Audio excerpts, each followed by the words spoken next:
Okay, so I'm walking back at the Ashtabula, Ohio field, and this is, I guess, what I'm gonna call Hell's Kitchen, just because it's solid red. I can't think of anything else to call it. So you got a suggestion, let me know. Alright, this is the entryway right here. Now there's gonna be a half wall right there, a 4-foot wall, so you can, player will have to weave here. Be another wall right there, you have to weave here. That just makes you check the corners as you're coming around. And then there'll be another entryway right here. This is an oak tree right there. I kind of didn't want to tear that up, so I haven't made up my mind if I want to wall this off or leave it open. I'm kind of inclined to leave it open. Spin back around here. See, there's a wall in the middle here. Eventually this will all be roofed in. Roofing is something that I find super annoying. So I don't know how quickly that'll happen, but it will happen. This is probably going to stay open, although I may put some dividers in this section. And this right here will probably stay pretty open, although I would like to do something in the way of either maybe putting a spool or some pallets at that tree. You can see there's a big bunker right there. If we go out here, there's a trail right there, if you can see that. It's a small bunker right there, probably going to add to that quite a bit. I don't like, someone standing out here. Got a pretty good line of sight into most of the fort, so I want to block that off. I feel like that makes it too easy for an attacker. Maybe having a wall from here halfway make you come around and just have a little more of a challenge, work a few more angles.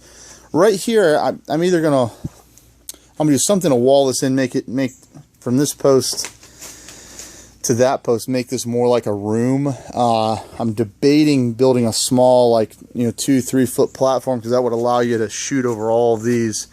Those are about 6 foot high there, so it's pretty hard to shoot over that unless you're over 6 foot. You really can't see over it. So coming out here, this comes out. I don't know if I'm gonna do anything else back here.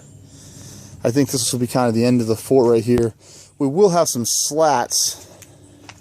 They'll be coming about that high coming across, so when you're shooting, the top of your head will be covered. You can use one of these posts to kind of pivot and hide part of your head. So again, if someone were to come out here, they can come directly to this small fort. This is, I don't know, 3.5 feet off the ground. It's pretty solid, and it does cover this area in here really well. It covers over that person, which you could have 1 or 2 people in that fort. I don't really like having more than 1 person in a fort, but if you had an abundance of defenders, you definitely could have 1 person shooting out there, another person shooting out that way. You really could only have 1 person here, logically. There's a little bit of a trail that goes back in there. You can't really see it, so if someone was here, or coming out of the back of this fort, they could get in that trail, sneak around a little bit. Especially if there wasn't anyone over on this side. I'm just going to walk forward a little bit. Can you see a trail opening up here? And if we go to this fort, you can see really how big it is. This one, top branch about 6 foot, so you got good cover that's 4.5, 5 foot high. Got a little wall coming down, so if I'm in here, you can see I'm pretty well covered on that right side if someone sneaks up over that ridge. Fairly well covered, but if someone gets into this tree line there, they're going to be able to shoot this area. You can see a little, so I can zoom in on that. That's a little cubby hole right there. And we're going to be building some more attack bunkers. Walk over here. Get back in the road. So we've got a little bit more wood to work with. Starting to run low. Got about 6, 7, 8 more sheets to work with. I'm going to follow this. We're going to be building some stuff in here. We've got a couple places now that are giving us spools, which is nice. See one of the bunkers Luke started working on. I think that's bad. Here's the one Wesley started working on. Can't even see it. And then there's one I started working on.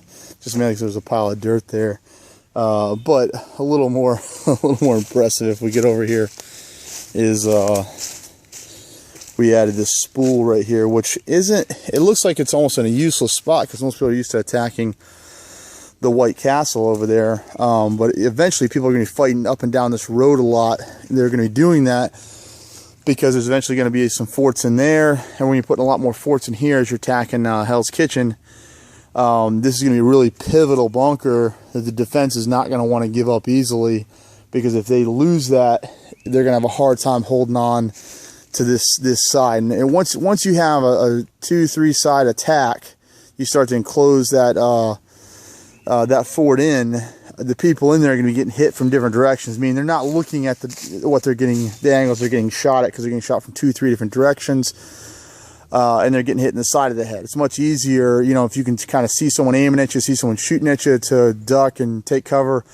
So if you can keep the team attacking you just from the front there and not from the sides, you're in a lot better shape. Once they start shooting paintballs in from all different directions, you're in rough shape. So that's going to be the idea, is to spread the game out and not make it just about that one fort, but about the defense trying to control the whole field.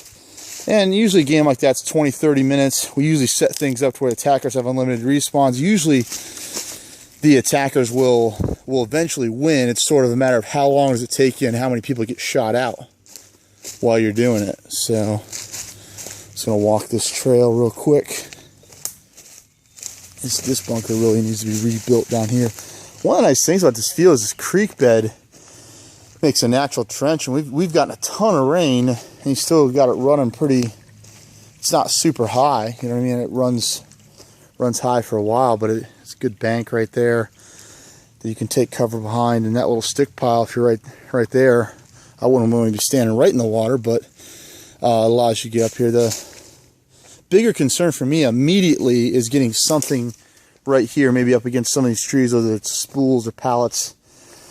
Initially, for Civil War, this is 2013 for what it's worth, we're not going to do a lot in this area because we don't want people shooting across the pond. So right now it's far enough that to get a paintball across that pond, you'd have to be trying, and by the time I got across the pond, I wouldn't be able to do much damage. You know, so we're pretty much going to keep all the forts inside the tree line until hopefully next year we can maybe start leasing out that field and do a lot more over there. So right now this will stay a chronograph area.